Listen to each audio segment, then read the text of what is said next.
Hey, you people know the rules. How many times do I have to tell you? No rice. It says right there. You know, that does it. You and I, we're having another Better Call Saul basement breakdown. Right now.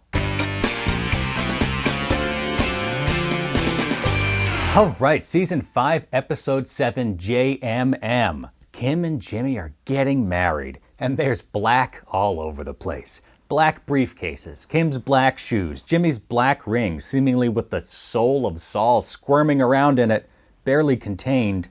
Kim's wearing her spike earrings, those daggers. When she's wearing those earrings, she means business. And I think she means business here because she's dressed in black for her own wedding day. As they discuss the parameters of this marital transaction, we see Jimmy and Kim shot through the table, and it makes them look as if they're in a cage. Ding dong, wedding bells are ringing, right? No, this is not your typical wedding, and that's the point. It's a wedding that's defined by what it is not. It's not what we see in this first shot inside the courthouse. This loving couple, the frolicking kids. You've got the golds, reds, and greens of the bouquet, the blue seats, the kids in purple. It's a ribbon of color amid the beige backdrop of the courthouse. This is what Wachtell had in mind when he put on his rainbow sequin lapels this morning. Then the shot changes to follow Wachtell's gaze, and now he's comparing that little postcard of joy we saw to Mr. and Mrs. Undertaker here filling out their paperwork grimly. Wachtell can't really make sense of it. His whole interaction with Jimmy takes place in the negative. No, there's no rings. No, there's no kids. No honeymoon. Jimmy notes additionally that the marriage is probably not what 12-year-old Kim had in mind. This might not be what you dreamed of when you were 12.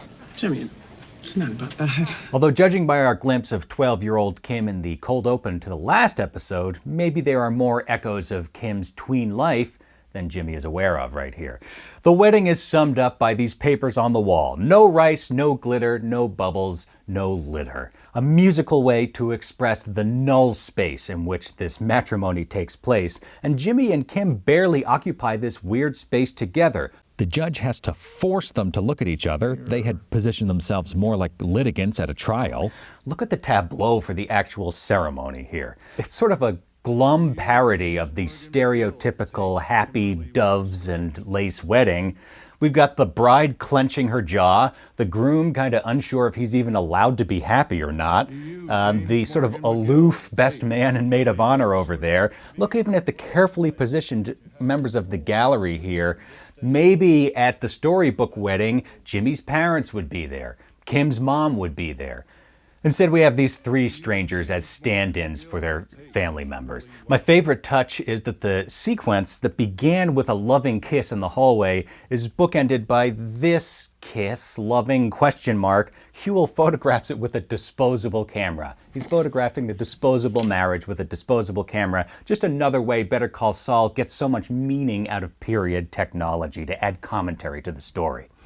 Like I said, there's no honeymoon because Kim's got to get to this big meeting with Kevin Wachtell. This scene begins with a close-up shot of a photo on Kevin's desk. It's the shot of Don Wachtell with young Kevin in that commercial shoot we saw before. Then there's this rack focus that places Kevin snugly in the figure of Don Wachtell. Great camera work here. And the message is that Kevin is the dad now. Now, when a show presents a shot this beautiful to begin a scene, pay attention because it's there to frame your perception of what's going to come. So let's keep in mind this idea of Kevin Wachtell as father figure. The meeting does not go well, right? And I always watch Paige in these scenes with Kevin because she's Kim's friend, yes, but she has a career to protect. Her primary interest, you can tell, is to keep Kevin happy. So the way she acts is sort of a weather vane for his mood, right? After everyone has said their piece, which way does Paige go? Well, she crosses our heroes in the frame and invites them to leave. Oh, and if everyone could notice what side of the desk Paige is on and when she asks them to leave, Paige would really appreciate that because she wants you to know she's not going to go down on the Kim Wexler ship. Okay, thanks. Yeah, Paige just wants to be real sure of that. To this point, the whole conversation has at least stayed within the bounds of the professional context. Yes, Kevin's really giving it to Kim especially, but it's all within the bounds of her professional screw-up. But then Kevin has to offer this parting advice to Kim, remarking about the man that, unbeknown to him, she has just married. And he says, Kim, one more thing. This fella, McGill or Goodman, whatever, you could do a whole lot better. Now it's personal. Now he's daddy expressing disappointment in his little girl. We haven't seen Kim's father to this point in the series, and his conspicuous absence from that cold open in Wexler v. Goodman leads me to suspect that there is some pain there, that Kim will not appreciate Kevin Wachtell acting like her dad. Also, you could just look at the death on her face when he treats her like this to tell that she is pissed. So when she strides back into Kevin's office that second time and says she intends to tell the truth, the possibility of her lighting her career on fire seems to be on the table. Her emotions seem to be that intense. But it's a misdirection. Once again, Kim plays us, the audience. She's doing that more often lately. She just did it at the end of the last episode. Maybe we get married? And again, it's a twist that's driven by Kim withholding some information or seeming to lead us down one path and then zigging when we thought she was going to zag. It makes her a more unpredictable and dangerous presence on screen. She doesn't tell the Saul Goodman truth that we sort of think she might for a second, but she does tell the truth. The truth is, you ignored our advice. Kim's basic message to Kevin is, you're not my daddy, just not in so many words. Kim makes her case purely professionally, like she doesn't go into the personal realm the way Kevin did, so her second visit to the office is pretty effective. Effective at least maybe in keeping the business, but definitely in reasserting her own agency in this relationship with Kevin. This is Kim's talent, this focus. She's roiling with anger at Kevin's father knows best routine, right? On top of the nervousness of these huge lies she's carrying around, yet she finds a way to funnel that energy into a really focused and impactful argument. Her method of attack is not the shock and awe that Saul likes to use, right? It's deliberate, it's austere and pointed, just like those dagger earrings, the shape of which is mirrored on the wall here as she makes this case to Kevin. Kim's not all business. She still does have a more reckless side, as we see pretty soon in this episode. When Jimmy tells her about his cartel dealings, she's happy. She's happy not just because it marks a real change in Jimmy's behavior, that he told her something that he didn't want to tell her, but also because the potential to be a friend of the cartel is exciting. As a lawyer, you get to exist in the legal realm and the criminal world sort of at the same time. It's the blue world and the red world, and nothing excites Kim and Jimmy more, right? That mix of blue and red is an essential part of their relationship. Blue and red were the guests of honor at their wedding. And you can tell Kim is animated by the potential for trouble here because we see her bathed in that transgressive color of gold in close-up with this glowing smile, just like we saw her 2 episodes ago as the Mesa Verde cowboy logo scheme came into focus. Oh, by the way, that all went so smoothly that I'm sure this cartel business is going to work out great for Kim too. Speaking of cartel business, let's move to the courtroom, starting with this moment when Jimmy is overcome as he observes the grieving family of the man Lalo killed. Jimmy has been running from his own grief, and now he's confronted with this family's intense grief, and not just that, he's implicated in it too. The soundtrack goes all blurry, and the camera pushes in slowly to give this shot an introspective feel because Jimmy is reckoning with himself right now. And perhaps considering himself through Chuck's eyes too, because prominent in the sound mix is this sound of the strikers on a typewriter. Thwack, thwack. And you think, it's the court reporter, right? That's the literal read of that sound. Well, the court reporter's using this little clicky thing. And remember, we're hearing the soundtrack inside Jimmy's head. Maybe this is the sound in the room, but the typewriter that Jimmy's hearing in his head is this one. The one that belonged to Chuck, McGill brother number 1. The paragon of virtue who now in Jimmy's consciousness bears witness to Slippin' Jimmy abetting the escape of a homicidal drug trafficker. Yeah, it makes him a little dizzy for Jimmy to see himself this way through Chuck's eyes. But then comes this jump cut, and Saul is suddenly on his feet. He seems to go from sitting to standing in an instant. Now, a jump cut is a cut that creates a minor discontinuity within a scene. Just some indeterminate little bit of time gets collapsed by the editing, and the beautiful paradox of it is that by forcing this artificial break, it makes you more aware of the time that was lost. Perfect for this moment that's translating the psychological reality of time being lost in this dissociative state, translating it into a filmic reality of actual lost time here.